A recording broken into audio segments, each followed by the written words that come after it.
Peut-on venir aux États-Unis sans visa? Alors, vous pouvez venir aux États-Unis avec le formulaire ESTA et avec votre passeport pour 90 jours. Alors, servez-vous de cette période pour venir visiter, pour venir valider votre lieu d'implantation, pour venir valider votre idée de projet. Par contre, en aucun cas, avec ce formulaire, vous pouvez venir travailler, ça c'est clair. Alors après, si votre projet demande que vous restiez sur place plus de 3 mois, donc plus de 90 jours, on a un cas concret, on avait des boulangers qui ont installé une boulangerie, ils avaient besoin de faire venir le matériel, ils avaient besoin de refaire la boutique, de la mettre en place, donc il y avait des travaux à faire, il est clair qu'en 3 mois ça ne pouvait pas se faire. Donc ce qu'on a fait, c'est que pour eux, on a demandé un visa B1 Prospective Investor, et donc après, quand ils ont été prêts, on a pu demander le visa E2, donc le visa investisseur. Et donc, dans ces cas-là, quand on switch du B1 vers le visa investisseur, vous n'avez pas d'obligation de retourner en France devant le consulat, vous pouvez faire ça aux États-Unis. Malgré tout, il est mieux de retourner en France parfois pour une question de durée de visa. Comment obtient-on ce visa?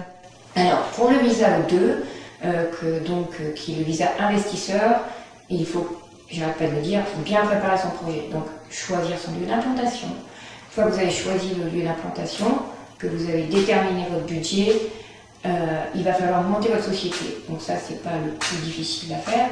On monte la société, on obtient donc le EIN, l'équivalent du numéro SIRET, on vous assiste pour ouvrir votre compte bancaire, vous commencez à virer les fonds. Là, vous allez prendre à bail des locaux ou vous allez racheter un fonds de commerce.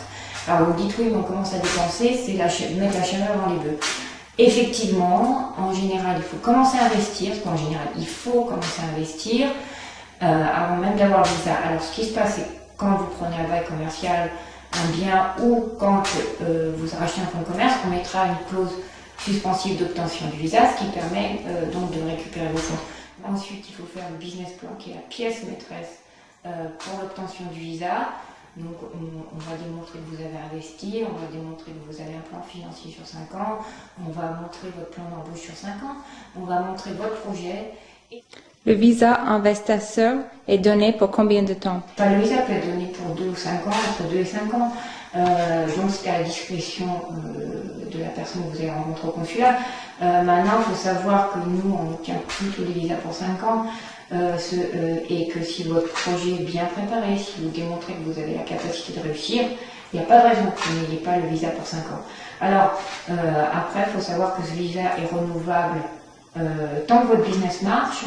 Par ailleurs, ce visa vous donne donc le droit de couvrir votre conjoint qui aura un visa dépendant, E2 dépendant. Votre conjoint aura en plus, dans ces cas-là, la possibilité d'obtenir un permis de travail et pourra travailler dans toute société. Et par la suite, selon certaines conditions, pourra même donc demander la carte verte, mais c'est sous certaines conditions qu'on vous expliquera.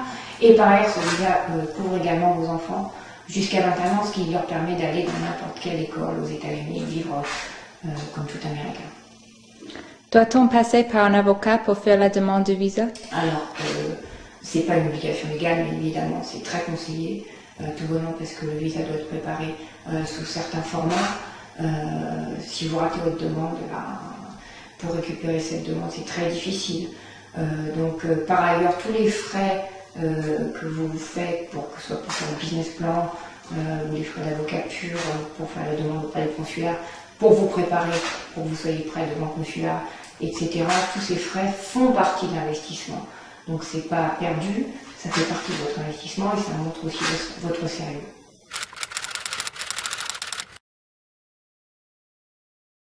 On travaille avec des cabinets d'avocats et on peut afficher ouvertement, avoir 100% de réussite dans l'obtention de ce type de visa depuis plus de 15 ans. Quand on met en route la procédure de visa, on est sûr que vous allez l'obtenir. Plus d'informations, info@reussirusa.com